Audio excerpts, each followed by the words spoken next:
Bonjour et bienvenue sur notre chaîne L'Homme de Parfum. Nous avons passé un bon moment donc sans vidéo comme je l'ai dit dans mon introduction sur la vidéo précédente pour des raisons que j'ai expliquées. Donc je recommence à faire des vidéos puisque c'est ma passion. Par la maison Abdel Zafran que je vous ai présenté la dernière fois. Je vais commencer par au hasard un de ces parfums et puis je crois qu'on va faire un long haul, comme on dit en anglo-saxon, en commençant par un parfum que j'ai découvert par hasard et qui est Dar el-Shabab Royal.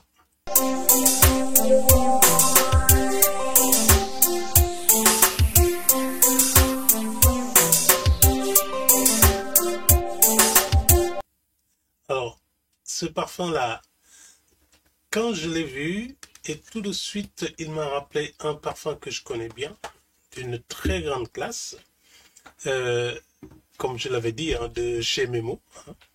Donc, je l'ai acheté immédiatement, et croyez-moi, à un prix vraiment dérisoire. Dérisoire, je veux le dire. Alors, donc, si vous regardez la présentation, donc, une magnifique présentation. Bien sûr, quand on veut cloner des parfums de classe, on se doit d'y mettre un peu d'art, un peu de passion. Et c'est ce que la maison a fait avec donc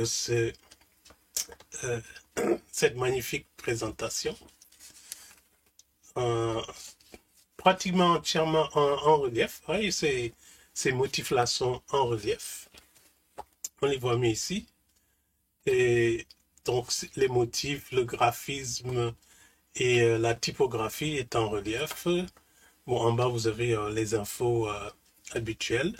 Et ça s'ouvre en fait par un, voilà, comme ça, sorte de volet, sorte de flip open pour révéler encore une fois une présentation intéressante. Bien sûr, toujours l'ouverture classique au-dessus, avec les armes, si on peut dire, d'Adazafn. Donc on va ouvrir et découvrir un intérieur plutôt soigné, hein, comme vous le voyez.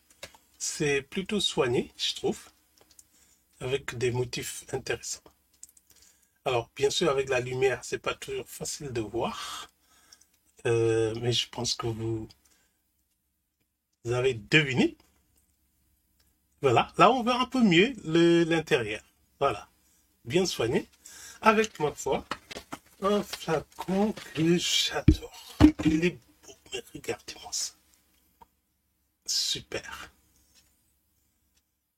Donc, vous voyez, encore une fois, motif en relief hein, sur la bouteille qui est assez lourde, avec un flacon qui est un peu plus léger. Donc, je ne vous conseille pas de prendre par le flacon, puisque la bouteille est très lourde. Ok, donc bouteille couleur vraiment sombre, lourde, avec le devant doré à 100%. Vraiment une bouteille qui est très belle et qui rappelle le format des parfums de Memo Paris. Moi, j'ai vraiment aimé. Et maintenant, je crois que la chose qu'il nous reste à faire, c'est de voir ce qu'il y a dedans. Je vais chercher mes... Voilà. J'ai trouvé quelques strips. Évidemment, j'ai la fâcheuse tendance à utiliser le jargon anglais, puisque je ne connais pas trop le jargon en français. Ok, voilà, il faudra que je cherche. Donc voilà, donc tout de suite, ce qui frappe aux yeux, c'est la sensation de verdure autour de soi, d'herbes fraîches. Donc on a cette... et puis d'herbes fraîches un tout petit peu qui tire vers un peu vers la mer, vers l'amande fraîche, quelque chose comme ça. Mais vraiment agréable, c'est plutôt frais au début. Donc c'est un parfum qui est donc vert aromatique, frais, en même temps qui est épicé et plutôt boisé. Et quand on vaporise ce parfum-là, tout de suite, donc on se rend compte que c'est un parfum destiné vraiment à apporter de la sensation de fraîcheur, de la fraîcheur verte, avec en note de tête les baies de genévrier, de l'herbe sweet grass qu'on appelle de l'herbe fraîche, les notes de cœur, donc encore du vert, hein, le thé vert, puis de l'herbe verte. Puis après, nous avons le cuir, l'arbre gris, la fève de tonka et le fameux bois d'agar. Ce sont les notes qu'on trouve dans ce parfum-là. Personnellement, je le trouve plutôt un peu cru. Vous voyez, il n'y a aucune sorte de gourmandise ou ça ne rappelle pas du tout les parfums gourmands, vanillés, etc. Non, pas du tout. Donc il est plutôt dans la sobriété et pas du tout gourmand et plutôt très herbacé, très frais et vraiment il y a le côté donc il y a le côté d'amande verte. Dar el-Shabab est un donc parfum qui est d'un excellent rapport qualité-prix. Vu la qualité, personnellement, je trouve que c'est un très bon parfum à avoir dans sa collection. Donc, Dar el-Shabab de la maison Adel Zafran. Alors, quand est-ce qu'on peut porter ce parfum-là? Mais bien sûr, c'est un parfum qui est plutôt frais, plutôt herbacé. Je recommande personnellement qu'on le porte plutôt quand il fait plutôt chaud. Mais, vous voyez, c'est pas une fraîcheur citronnée ou d'agrumes ou quoi que ce soit. Alors, c'est pas du tout festif. Donc, pour moi, franchement, ce n'est pas vraiment l'été. Moi, ça m'intéresserait pas de mettre ce parfum-là pendant l'été.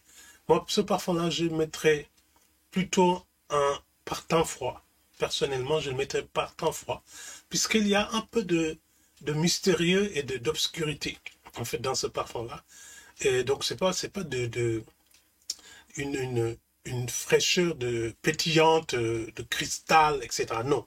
C'est beaucoup plus mystérieux et c'est beaucoup plus chaud et chaleureux. Moi, j'aurais mis Dar el-Shabab par temps froid, notamment probablement au printemps froid, mais surtout en automne.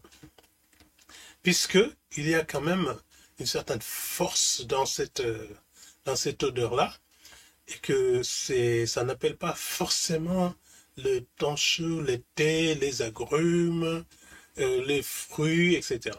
C'est plutôt dans le sens obscur et mystérieux. Donc, Adel Zafran, Dar el-Shabab.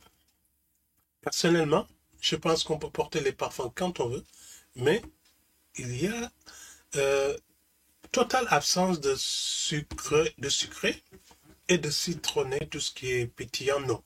C'est un parfum plutôt imposant et mystérieux, et je dirais pas lourd, mais qui a une certaine majesté.